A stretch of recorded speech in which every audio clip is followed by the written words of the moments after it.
Dan sekarang kita akan melanjutkan pembacaan firman Tuhan. Kita sudah masuk di kitab Ester, pasal yang keempat. Kemarin akhirnya saudara yang dimaklumkanlah semua surat itu yang ditandatangan dengan materai dari cincin raja, cincin materai. Ya, bagaimana ya kita lihat di sini akhirnya Haman itu berhasil membujuk raja untuk menyuruh membinasakan semua orang ya Yahudi yang ada di Babel, di Persia pada waktu itu. Dan akhirnya saudara dimaklumkanlah semua surat di seluruh benteng Susan bahwa orang yang ya dia adalah orang Yahudi akan dibinasakan, dibunuh saudara. Dan kita lihat sekarang Ester pasal yang keempat, usaha Mordekai untuk menolong orang Yahudi.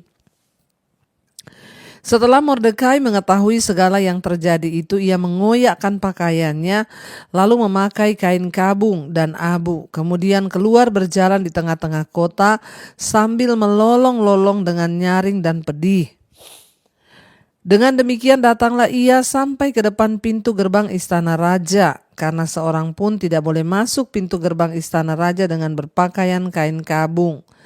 Di tiap-tiap daerah kemana titah dan undang-undang raja telah sampai, ada perkabungan yang besar di antara orang Yahudi, disertai puasa dan ratap tangis. Oleh banyak orang dibentangkan kain kabung dengan abu sebagai lapik tidurnya. Saudara, orang memakai kain kabung itu tanda dia bersedih, tanda dia itu tidak berdaya, dan tanda dia berserah hanya kepada Tuhan. Ya, bagaimana tidak saudara, tiba-tiba keputusan raja akan menghabisi, membunuh semua orang Yahudi yang ada di benteng Susan.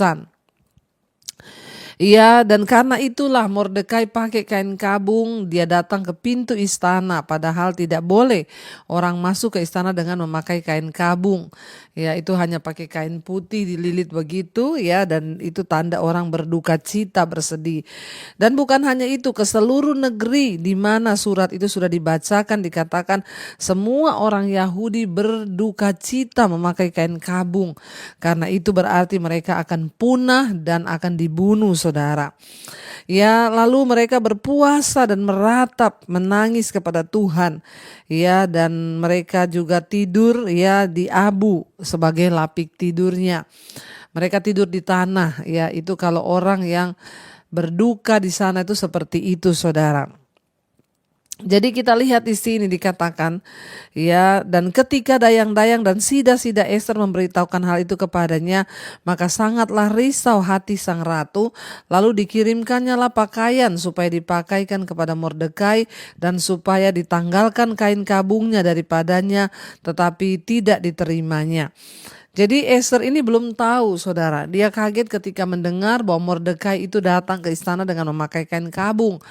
Lalu dia kirim pakaian, suruh pakai pakaian biasa ya, lalu supaya dia tidak salah nanti datang ke istana memakai kain kabung. Ya, bagaimana tidak saudara, kita bisa bayangkan bagaimana penderitaan orang Yahudi ketika itu.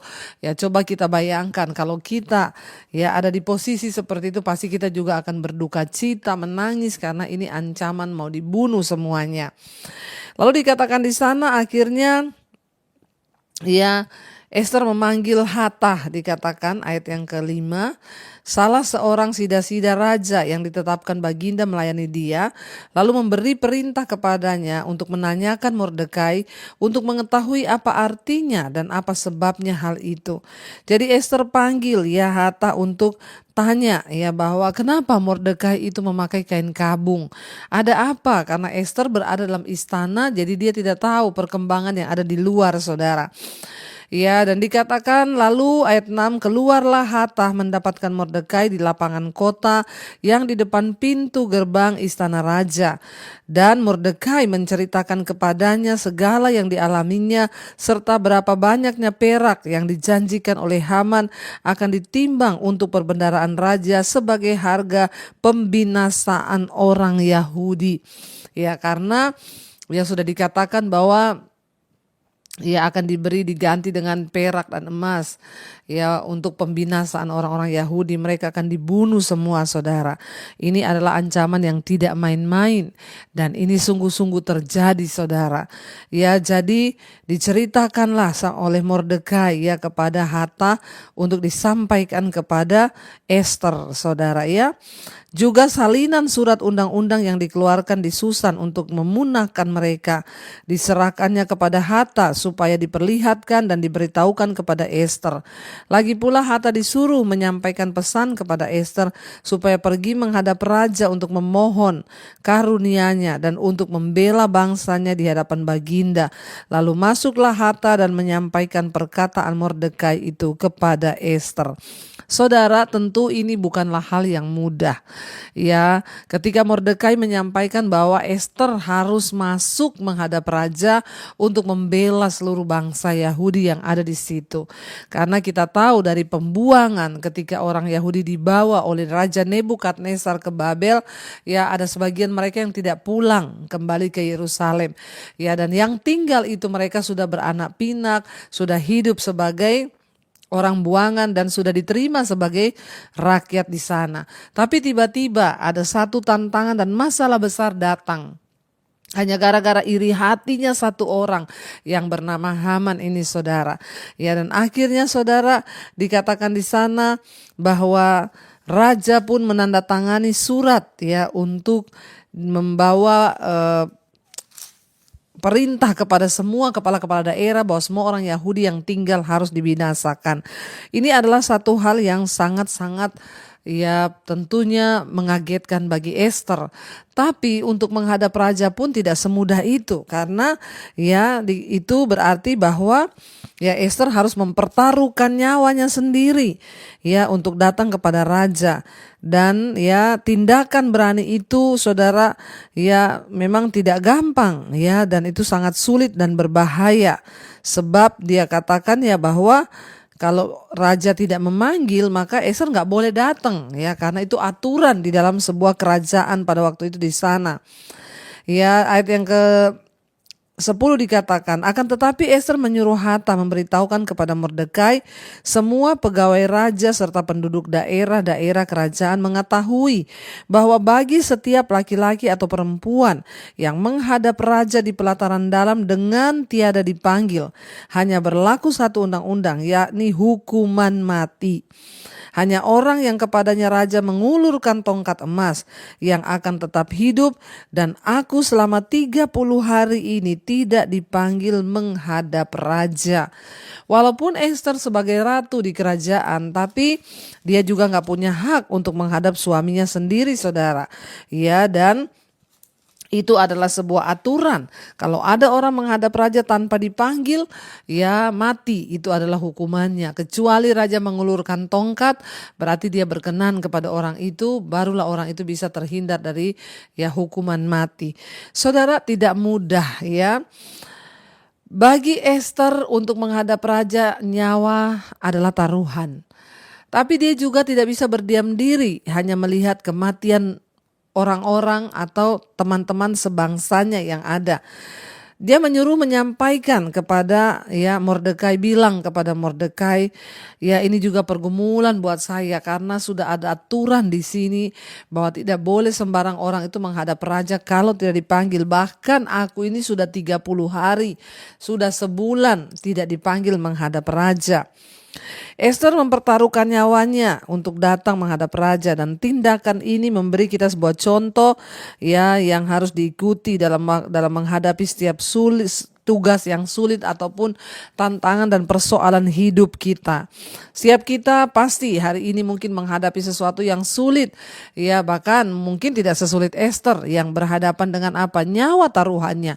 Makanya saudara, kalau masalah kita itu hanya masalah-masalah kecil, gak usah terlalu alay lebay.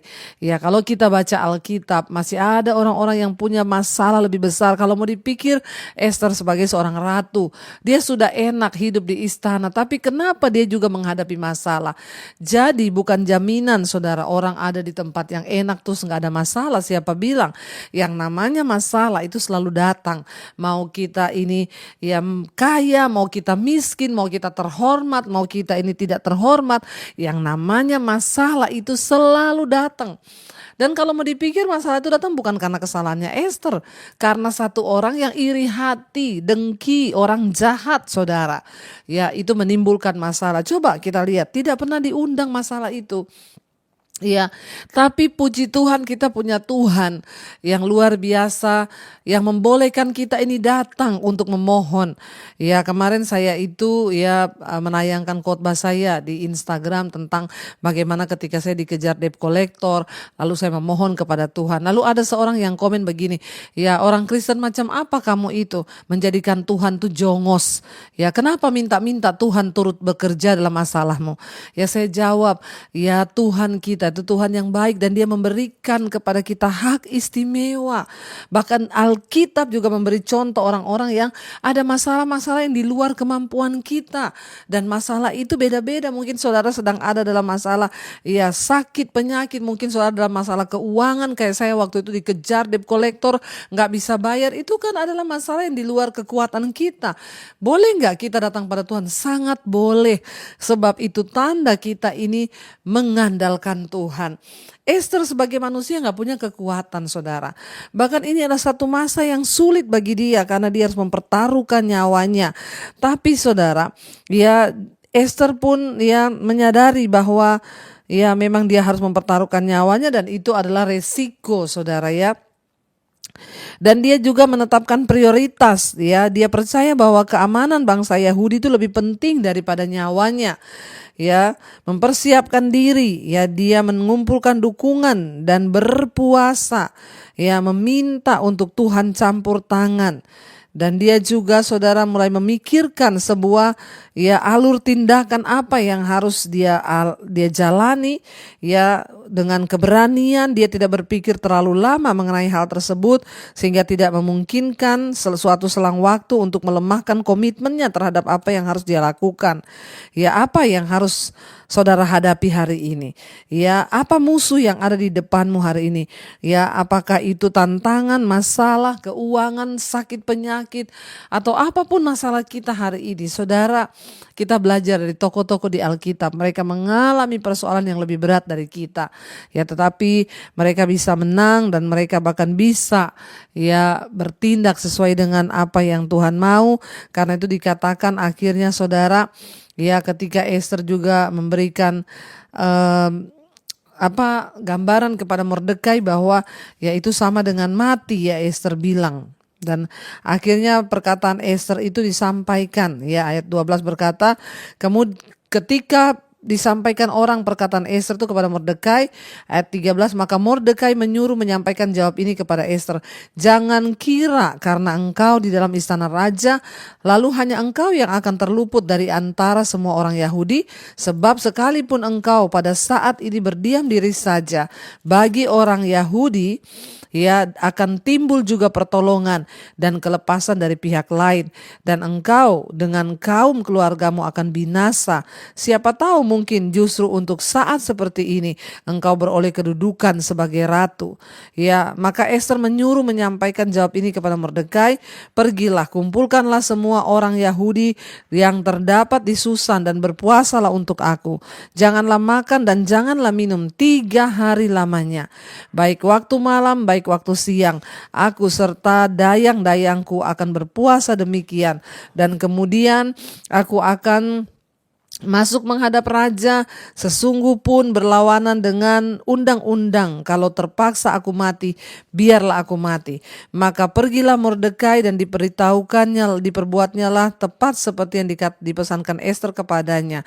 Saudara, ya ketika Ester menyampaikan pesannya bahwa sulit menghadap raja itu pasti dihukum mati.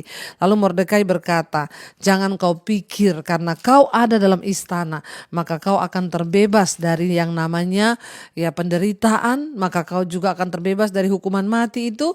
Sekali-kali tidak. Justru Mordekai membuka mata Ester, dia berkata, mungkin justru sebaliknya. Kenapa Tuhan angkat kau sekarang menjadi ratu? Mungkin karena akan ada masalah ini, maka Tuhan sudah tahu dan dia mengangkat kau sebagai ratu. Ya, kenapa engkau tidak mencoba menolong bangsamu? Tapi kata Mordekai, sekalipun engkau tidak mau menolong, ya aku percaya akan datang pertolongan dari tempat yang lain. Mordekai percaya bahwa pertolongan dari Tuhan pasti datang. Jadi kalau Ester pun tidak mau, maka ada cara Tuhan yang lain. Saudara, kita belajar hari ini saudara, ya dari kisah Ester bahwa masalah itu datang tidak memandang tempat. Mau kau di istana, mau kau di gubuk, mau kau orang kaya, mau kau orang miskin. Jadi jangan pernah beranggapan begini, aku ini orang miskin, hidupku banyak masalah. Orang kaya pun juga masalahnya banyak saudara. Enggak pandang. Bukan karena kita salah atau kita benar. Dari kisah Ester kita belajar, mau salah mau benar, yang namanya masalah kalau Tuhan izinkan tetap akan terjadi. Tapi jadikan sebagai masalah itu sebagai salah satu kesempatan untuk kita melihat pertolongan Tuhan dan membawa kita bisa bersaksi bagi kemuliaan nama Tuhan. Kita akan lanjutkan besok, mari kita tundukkan kepala, kita berdoa. Terima kasih Bapa, kami bersyukur Tuhan lewat kisah Ester kami boleh belajar bahwa ketika masalah datang kami harus mengambil keputusan sekalipun itu berat, ya bahkan nyawa taruhannya. Ajar kami berharap hanya kepada Tuhan, sebab pertolongan kami itu hanya datang dari Tuhan. Walaupun di istana itu tidak menjamin bahwa Ester terluput dari masalah, keadaan kami hari ini tidak akan menjamin bahwa kami tidak akan menghadapi masalah, entah kami hidup sebagai orang benar ataupun tidak. Tapi masalah itu ketika Tuhan izinkan terjadi, yang kami tahu akan membawa kepada kami pengalaman demi pengalaman pribadi. Kami boleh mengalami pertolongan Tuhan yang ajaib. Kami belajar dari kisah Ester malam ini, ajar kami punya keberanian yang teguh untuk berdiri Tuhan dan percaya bahwa tidak ada pertolongan lain selain daripada Tuhan. Berkati anak-anak-Mu Tuhan yang setia ikut mesbah doa. Mereka sedang menghadapi masalah, pergumulan, tekanan yang mungkin merasa-rasanya tidak ada jalan keluar. Kami tahu, kami belajar bahwa Ester lebih berat yang dia alami karena nyawa taruhannya. Tapi Tuhan, kami juga percaya Engkau tidak pernah membiarkan kami dicobai melampaui batas kekuatan kami. Biarlah iman kami bangkit, kami boleh terus percaya dan berkata bahwa bagi Tuhan tidak ada perkara yang mustahil. Berkati anak-anak-Mu Tuhan yang sedang mengharapkan pemulihan dalam rumah tangga, keuangan, keluarga, kesehatan. Tuhan sanggup menjadi jawaban dalam doa-doa kami.